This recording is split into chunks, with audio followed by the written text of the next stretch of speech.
Hello, this is AP Government Unit 4. And what we're going to do in this lesson is we're going to go through the constitutional amendments and we're going through the required Supreme Court cases that go along with those amendments. So I want you to take a moment and think, what are the 5 freedoms that the First Amendment grants you? Okay, most students can name 1 or 2.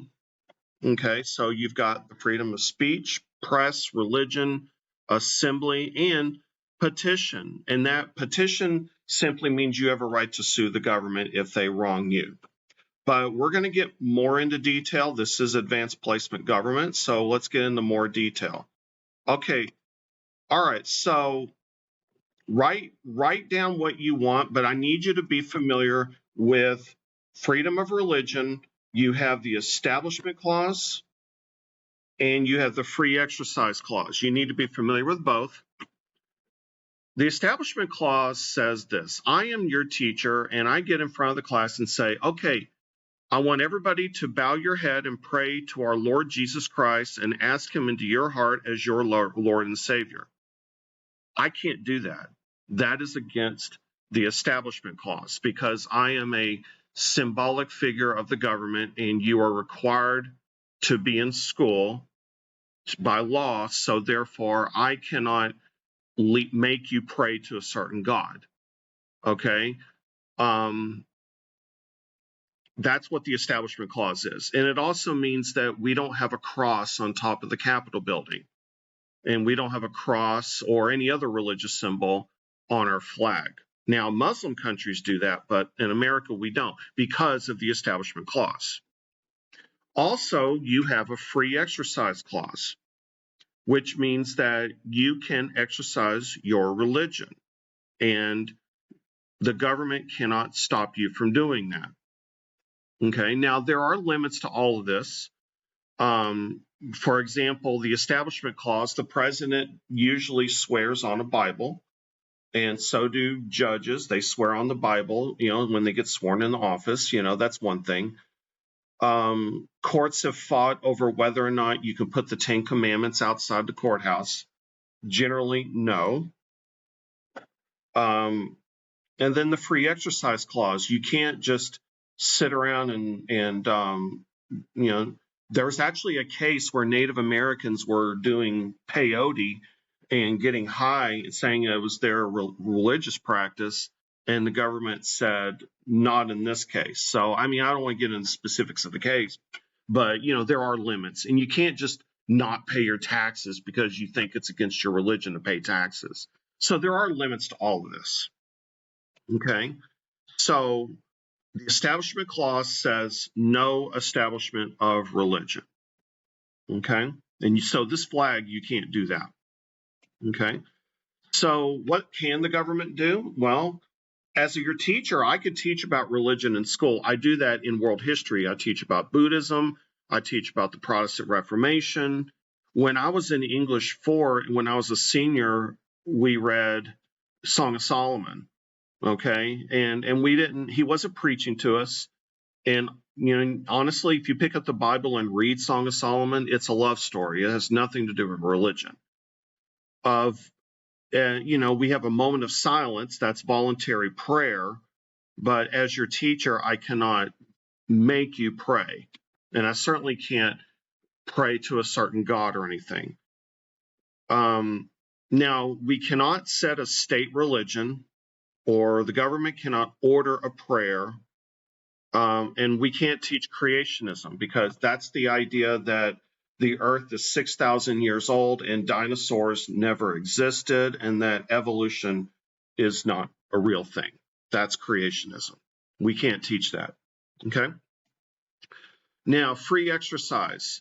You can choose whatever religion you want. You can lead a prayer in most examples, and you can worship whoever you want. But you cannot break the law and claim it's religious belief. You cannot raise children without any education at all, or deprive children of basic medical needs or needs in general. every medical drama like Grey's Anatomy always has that storyline. Like they're against vaccines and they're against blood transfusions. So should we let the patient die? Even though it's against their religious principles to receive a blood transfusion or an organ transplant. That's still an issue. Okay, write this down. Engel versus Vitale. In New York, they used to have I'm just going to play you the video. Okay, so hold on.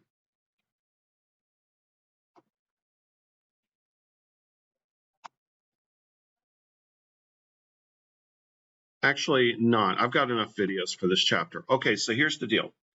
Engel versus Vitale. In New York, students every morning said a prayer, and it was required by the New York public school system. The prayer was fairly not particularly religious. It did mention God, and it wasn't particularly religious or anything. Nonetheless, some parents sued. They took it all the way to the Supreme Court. The Supreme Court found this: forcing students to pray violates the Establishment Clause of the First Amendment. So we can have a moment of silence, but we can't just, as teachers, we just can't make you pray. That would be a violation of the Establishment Clause. Now, I will tell you this out of interest, just I think it was the summer of 2022, there was a football coach, and he was all over Twitter. He was a big-time activist, for his cause, and he said, meet me after the football game in the parking lot, and we'll all get together and pray. So we're talking about after the football game in the parking lot, and it was a public school employee. Well, they took his case all the way to the Supreme Court, and the coach won the case because they found that it did not violate the Establishment Clause because it wasn't in an official school event. It was after school. And he was pushing it, but he won his case. So now that didn't overturn Engel versus Vitale, but it is an interesting weakening of it. Okay? All right, so this is a required case, so be familiar with that. All right, now write this down: Wisconsin versus Yoder. So I'm going to play you a video, and I think the video will explain it just as good as I can. Okay.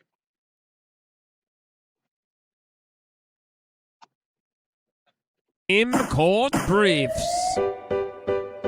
Greene County, Wisconsin, September 1968. 3 Amish students from 3 different families stopped going to school at New Glarus High School. They were Frida Yoder, age 15, Barbara Miller, also age 15, and Vernon Yutzi, age 14. But in Greene County, not going to school if you were under the age of 16 was illegal. The school district tried to get them to go, but the parents said, no man, our kids are no longer going to school due to our religious beliefs. Greene County didn't care if it was their religious beliefs or not. It fined the parents $5 for breaking the county's compulsory attendance law. Yeah, that will show them.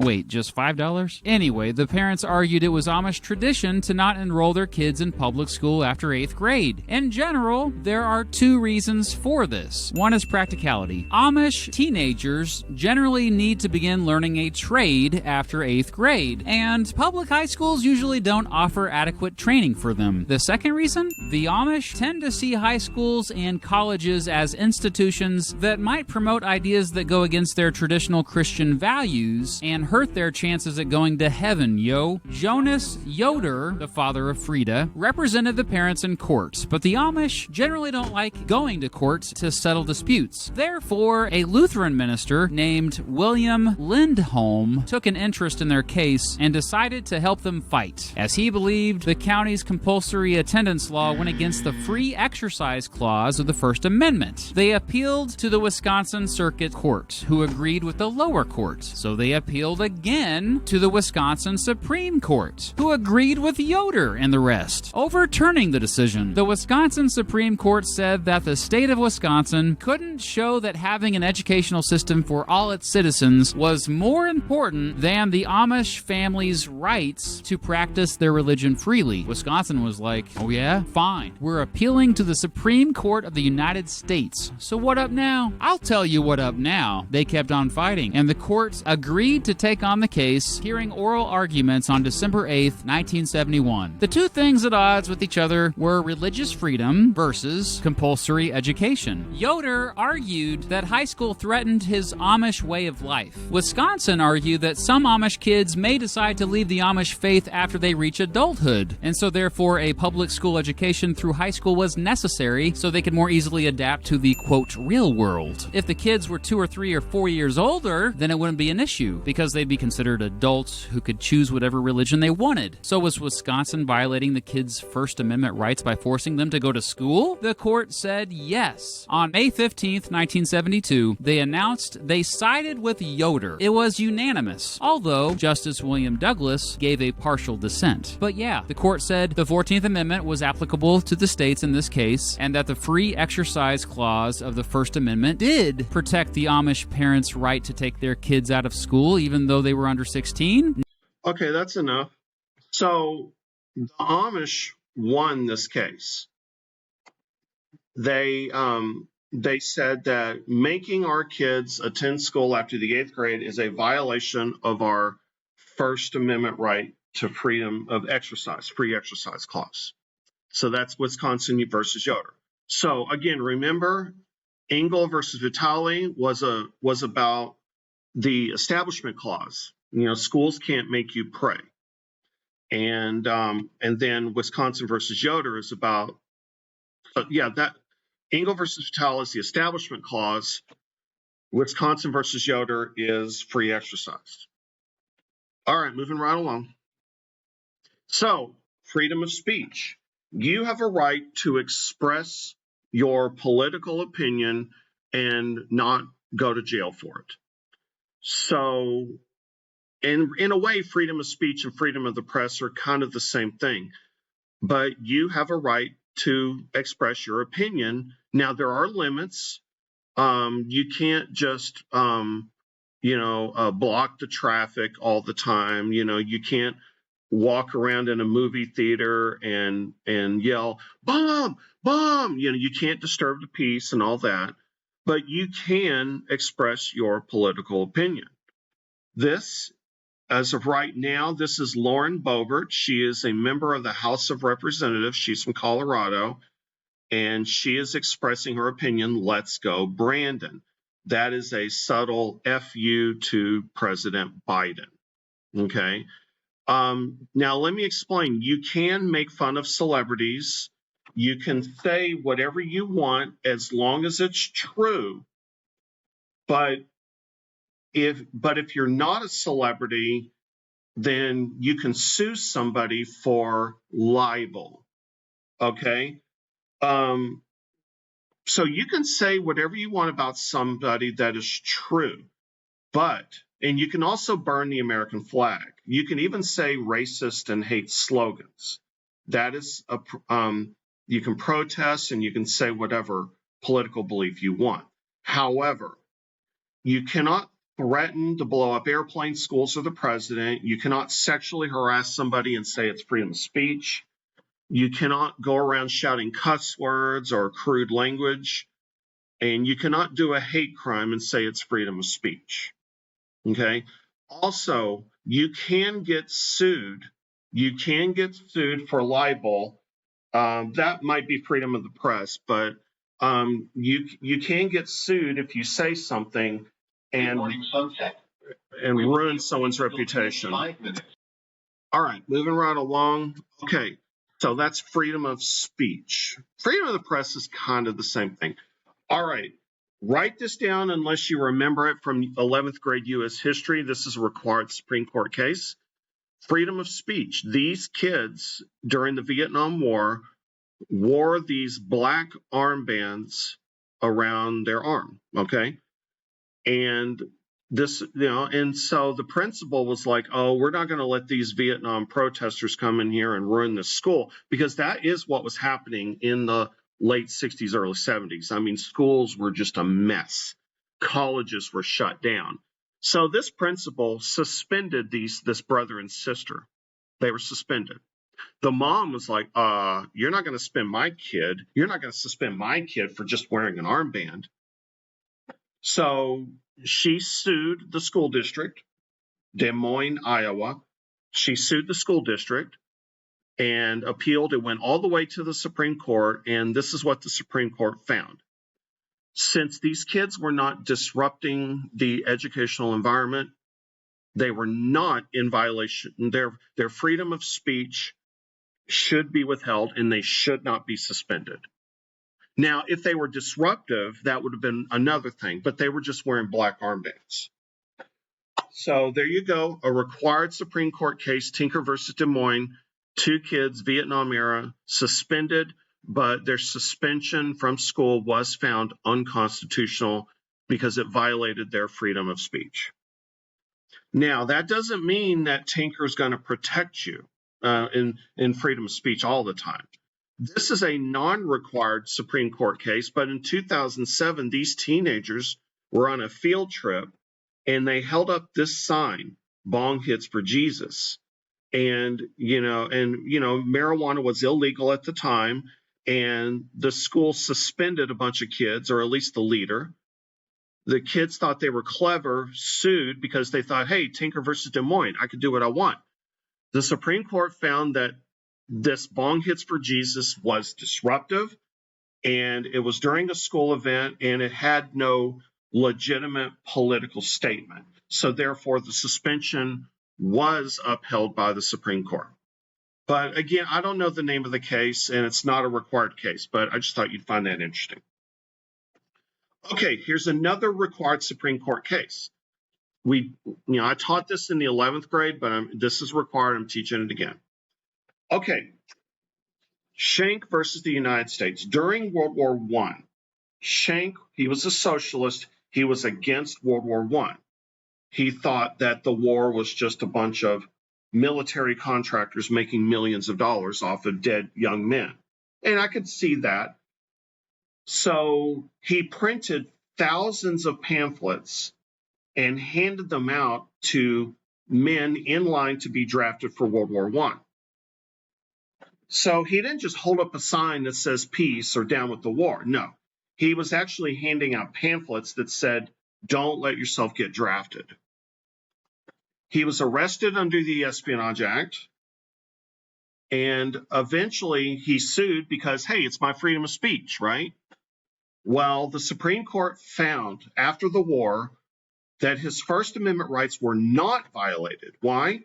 Because he wasn't merely protesting. He was actively trying to stop the government in what they were trying to do by encouraging people to not get drafted. So your freedom of speech does have limits. Okay? Schenck versus the United States. All right, moving right along. Freedom of the press. You can print pretty much whatever you want unless there is a direct disturbance of the peace or disruptive of national security. Okay? You can print whatever political opinion you want. You can make fun of people, especially celebrities and politicians. You can expose wrongs by the government. However, you cannot intentionally injure a person's reputation by lying. Today, Fox News just settled a libel case. They settled for just under $800 million because Fox News lied about voting machines. They said that these voting machines were lying, and they were giving the election to Biden. They lied, and then the voting machine company sued Fox News. So you can't just lie and not get sued. You don't go to jail, but you can still get sued for libel. If you can demonstrate to a jury in a court of law that these lies damaged you financially, that's libel. Okay? All right. This is a required Supreme Court case. And I think I already taught it in a different unit, but if you need to write it down, go ahead. During the Vietnam War, there was a government contractor named Daniel Ellsberg. He illegally stole some top secret papers from the government, and he gave them to the New York Times. These papers are called the Pentagon Papers. They exposed how the government had been lying to the American people about the Vietnam War, saying that, LBJ, Lyndon Johnson, was saying that we were almost going to win this war when we weren't. The government lied to the American people. Nixon, although he wasn't implicated in these papers, he still did not want them published. So he tried to stop the New York Times from publishing these Pentagon Papers. The New York Times was going to publish them anyway, and somebody sued, I forget who, and the Supreme Court ruled that the New York Times First Amendment, freedom of the press does apply here. Because Nixon could not demonstrate to the court that these papers were a direct danger to national security. Now, if the New York Times were publishing like, we're going to invade this country at this hour, then yeah, okay.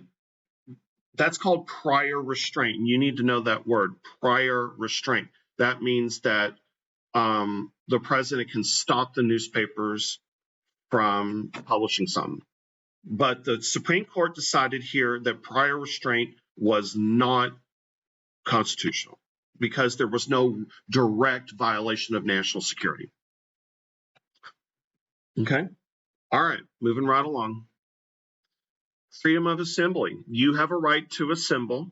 You have a right to protest and express a political opinion. Yes, there are laws against parading without a permit. There are, disruption of peace, disruption of traffic, and all that. But you do have a right to assemble. Doesn't matter which side of the argument you're on. That's the First Amendment. Okay. Now, teen curfews are still constitutional. However, but you cannot loiter on private land. You can't just go to somebody's house and be on their lawn. You have to be on the sidewalk on public property. And you cannot, destroy private property or public property. Okay. All right. Petition the government. It means that you can sue the government if you have been wronged. Like if they take away your land and they don't give you just compensation for it because they want to build an airport or train from Houston to Dallas, they can't just take away your land. They're supposed to pay you decent money for it. Okay. All right. So you may sue the government for wrongs. You cannot be punished for exposing wrongs by the government. And it's up for the courts to decide what's wrong. All right, that's it for the First Amendment. In summary, you cannot be arrested for expressing your opinion. Now, moving on to the Second Amendment. Think about it. What is the Second Amendment? You probably know. It has to do with guns, the right to bear arms.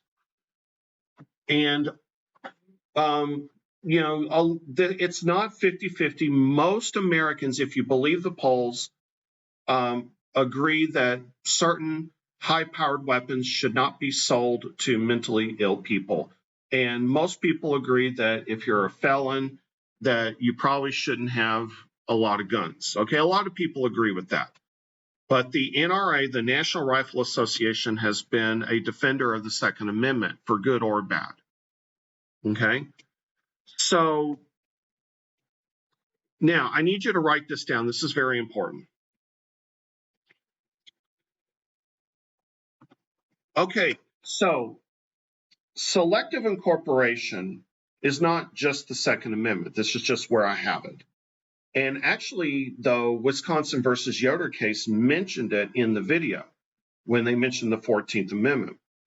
It turns out that the Bill of Rights, the first 10 amendments, were not written for individuals back in the 1790s. They were written for federal level laws.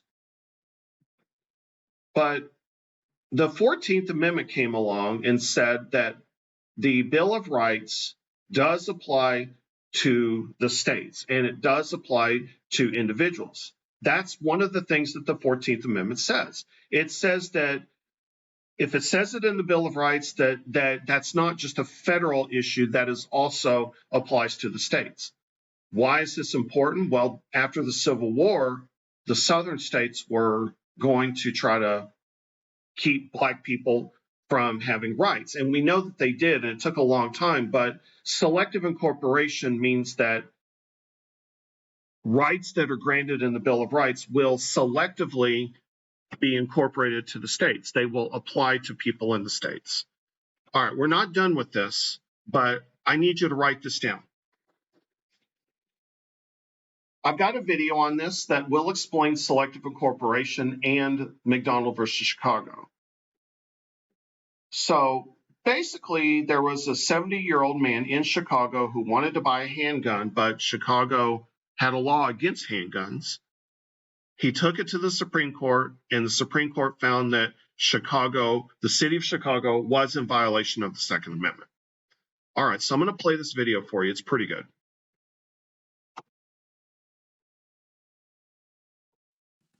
Otis McDonald is an African-American man living in Chicago. He was in his late 70s. He was a social activist trying to improve the area where he lived. And because of that, he was threatened by drug dealers and others who were basically the targets of cleanup that he was hoping to achieve. McDonald tried to purchase a gun, but because Chicago had a gun ban, he was unable to get one. So he petitioned that his Second Amendment constitutional right was being ignored and the Chicago law was unconstitutional. He petitioned.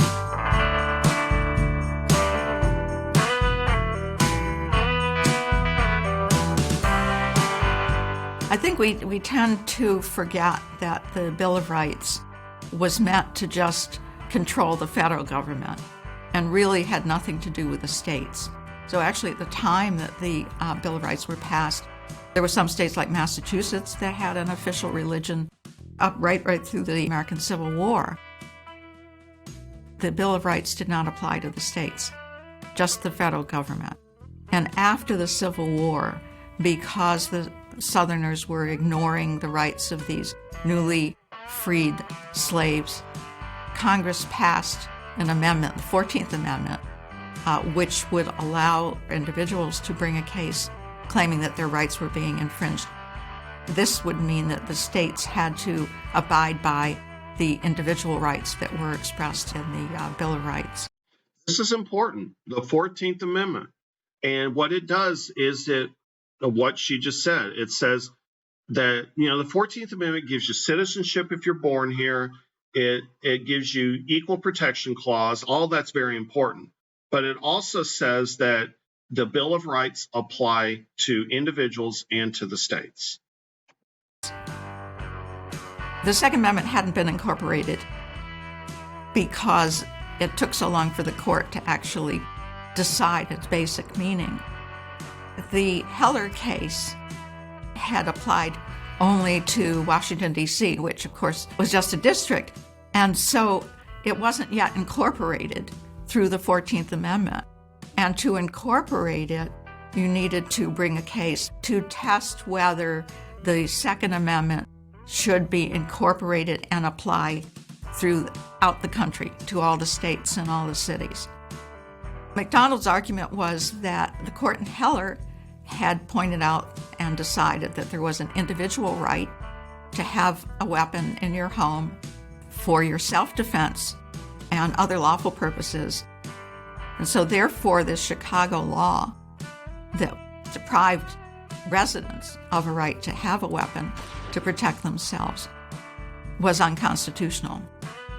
The city of Chicago argued that the Heller decision did not apply to the city of Chicago because it was confined to the District of Columbia, and that also it should not be incorporated because the Second Amendment was not necessarily fundamental to American history and was certainly not a right of all civilized countries. The vote in this case was 5-4 again. Justice Alito wrote the opinion in this case. It was a plurality opinion because Thomas wanted to go back to using privileges and immunities to incorporate rights under the Bill of Rights. The other 4 members of the majority went along with what had become traditional over the years, and that is to use the Due Process Clause to incorporate it. I think that's enough. Okay. So McDonald versus Chicago, Second Amendment case. And it's the first case that we talk about. It involves selective incorporation. So you learn 2 things: selective incorporation and McDonald versus Chicago, a required Supreme Court case. Okay? All right. The Third Amendment is not controversial. I don't want to talk about it, but it just means no quartering of troops during war. But we haven't had a lot of wars in America, so it hasn't been an issue. The Fourth Amendment. The Fourth Amendment, the cops need a warrant to search your premises. They need probable cause to detain you. And there is something that you need to know that you need to know about this. It's called the exclusionary rule. Exclusionary rule.